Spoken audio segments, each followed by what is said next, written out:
साथियों, अभी social media में और इलेक्ट्रॉनिक मीडिया में त्रिपुरा के अंदर बहुत सारी मस्जिदों को तोड़फोड़ करने का और जलाने का किस्सा बड़े पैमाने पर चर्चा में आ रहा है।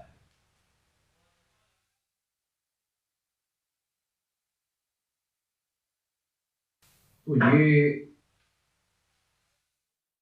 बहुत गंभीर बात है।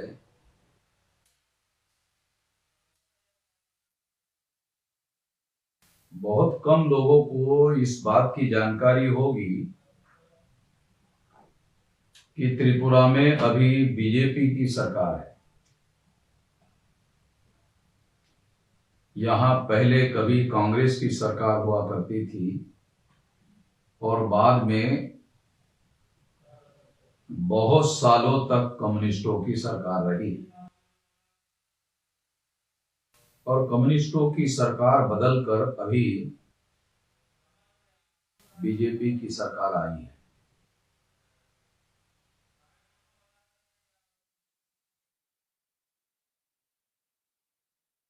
उस दिन से इलेक्ट्रॉनिक मीडिया में बांग्लादेश में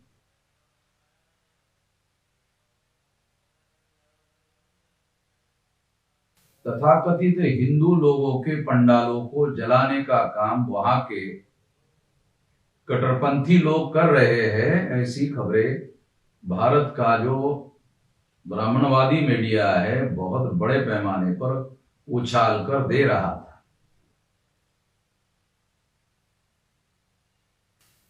ये कौन लोग हैं जो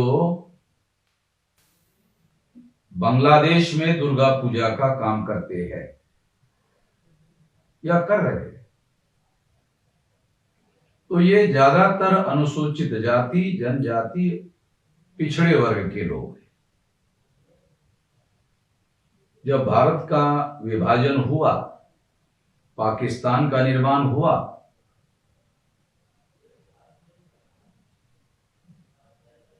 तो ये अनुसूचित जाति, जनजाति, अदर बैकवर्ड क्लासेस के लोग भारत आना चाहते थे। मगर उस समय पंडित जवाहरलाल नेहरू की सरकार ने इन लोगों को आने के लिए किसी प्रकार की सुविधा उपलब्ध नहीं की।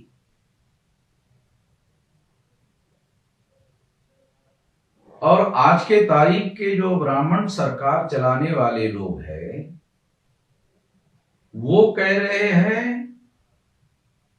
कि वो हिंदू है।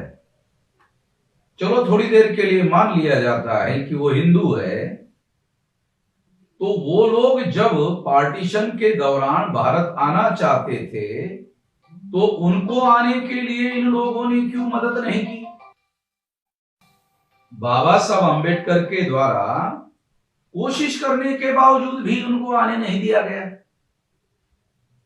और जो लोग किसी तरह से अनुसूचित जाति, जनजाति, अदर बैकवर्ड क्लासेस के लोग आए भी, तो उन लोगों को बंगाल के बाहर जंगलों में रहने के लिए उनको मजबूर किया गया। बंगाल छोड़कर दूसरे प्रांतों में उनको जंगलों में निवास करने के लिए मजबूर किया गया।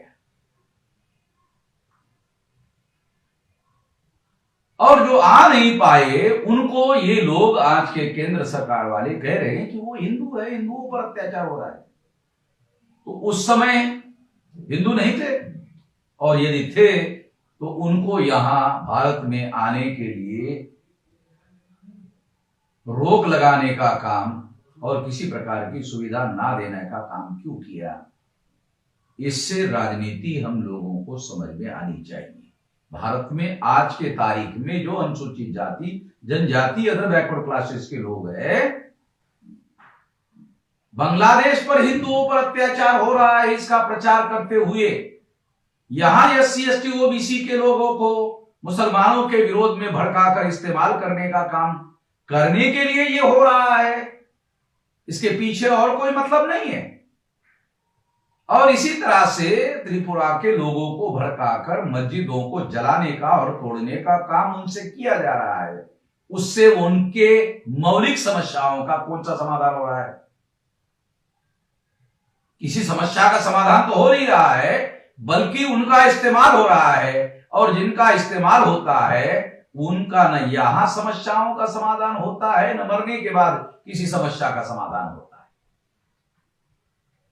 तो हमें इन लोगों से, इन शैतानी हरकतों को करने वाले लोगों से सावधान रहना चाहिए, जागृत रहना चाहिए और हमारा इस्तेमाल नहीं होने देना चाहिए।